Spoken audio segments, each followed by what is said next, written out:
right. Okay. Hey everyone. I think I'm live here. I always give it like 5 or 10 seconds just to make sure, because who knows what Facebook wants to do to me today. Steve Gonzo here, physical therapist with Run Smart Online. I want to share something with you guys. We're getting ready to launch Need for Speed, a program that's coming up where we teach people how to run faster using their run form. Now the cool thing about getting faster using your run form, whether you use our program or not, is if you can get faster without having to train more, that's a win-win. I don't know if it's a win-win. It's just a win.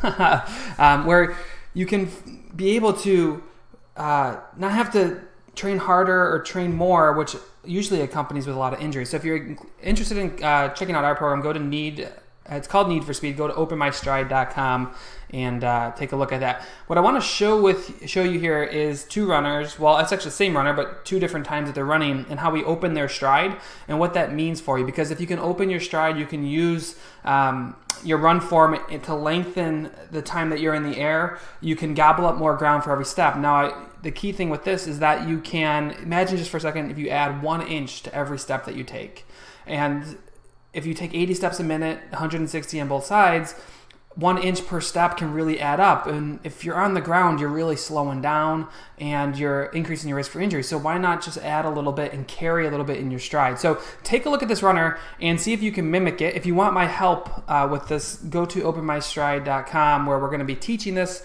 and giving you all the drills, exercises, and everything to use. So here we have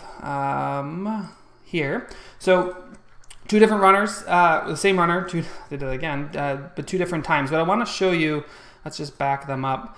Take a look at this one on the right here. So we're just going to go ahead and play this through. You can watch her run, and taking apart and getting rid of the whole overstriding issue alone, what I want you to look at is the fact when she pushes off on her right side.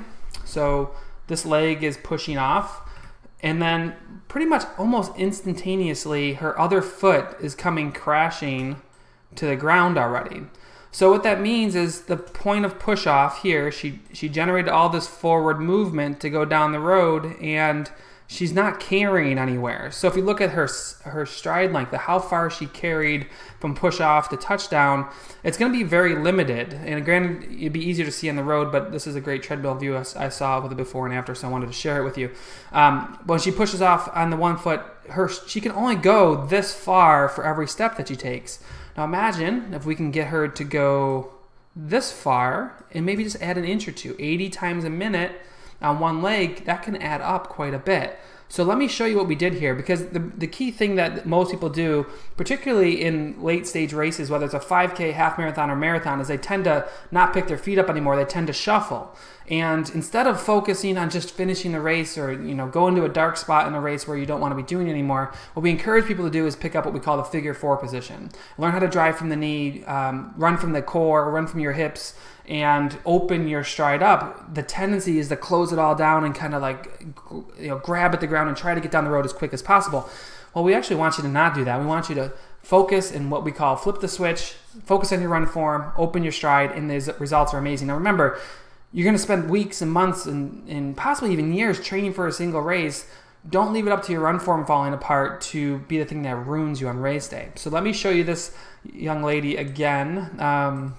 So we have this view, right? She's pushing off, she's touching down. And what I want you to focus on now is, okay, she's pushing off on this right leg. You can see how her other leg isn't even set up yet. See how it's off the ground versus in the other view, it's on the ground already. So because she's not even set to land, she's gonna push off. There, she has left the ground. Now the whole time that she's off the ground, this treadmill, if it was outside to be the ground, is going to be just feeding underneath her. So she's opening her stride, so not even on the ground yet, not on the ground yet, not on the ground yet. Now imagine from the point of push off all the way through here, she's adding length. She's gobbling up more ground on every step. She's got a much better landing here as well. She's not overstriding as much, which helps. But the purpose of this is watch her come through, and you can see this is what we talk about when we talk about the figure 4 position.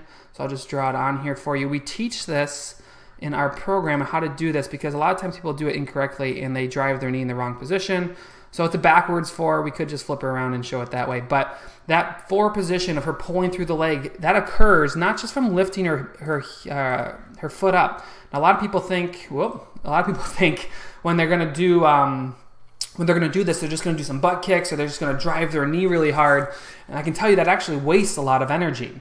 What you want to do is you want to learn how to go back to her quick. You want to learn how to fire your hip flexor, your hamstring, the front of your shin, and your core properly to get this leg to pull through. That's how you achieve your proper figure 4 position. And by achieving that position, it's going to allow her to open that stride, push off, carry, carry, carry, carry, touch the ground. She loads, she pushes off, carry, carry, carry, carry, and hits the ground. Remember this key thing. If you're on the ground, you're slowing down. If you're shuffling, you're almost exclusively on the ground. So any force you build up and push off, I don't know how loud that was on the microphone. I'm sorry.